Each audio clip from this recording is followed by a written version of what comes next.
Hands up if you've heard this one before. Somebody comes and says, "You evolutionist, you cannot give me one example of observed speciation in the wild by scientists." Of course, that's nonsense. Speciation has been observed on a number of occasions, in the laboratory and even in the wild. But you know what? It is pointless answering such a claim, because every time you put forward an observed case of speciation, they will counter that by saying, "Oh, but it is only a case of microevolution where one life form has slightly modified itself into another life form, but they're still of the same kind," whatever that is.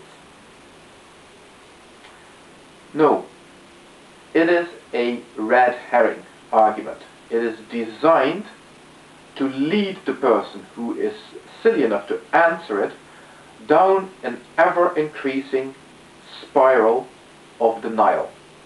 So don't go for it. But in any case, the argument is even more intellectually dishonest than that, because it is in direct contradiction with another argument that such people are all too willing to make when it comes to atheism, for example. They will say that it is impossible to be an atheist. Why? Because, in their opinion, in order to be an atheist, one should be omniscient. And why is that?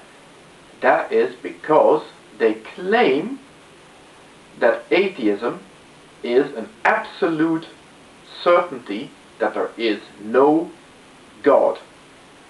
And, very importantly, refusing to define what that three-letter word stands for: God.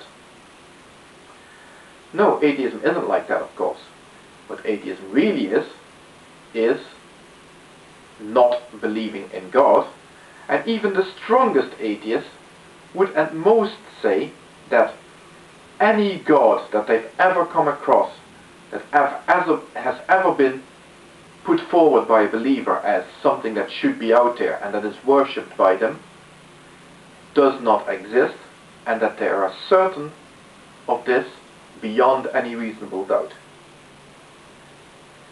Now, what has this got to do with the original argument about evolution? Well, this is it.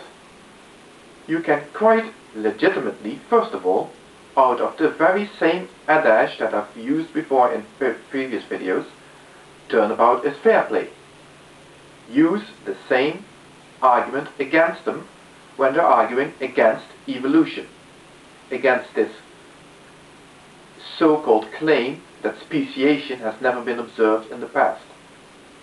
Counter that by this: are you omniscient? Do you know the whole field of evolution, in which thousands of geneticists, paleontologists, biologists, and other scientists are involved? Do you know everything there is to know about that field of science, so that you can make that claim with the absolute certainty that you portray in that stupid comment you just made? The next time somebody claims that speciation has never been observed in the wild, throw that at them.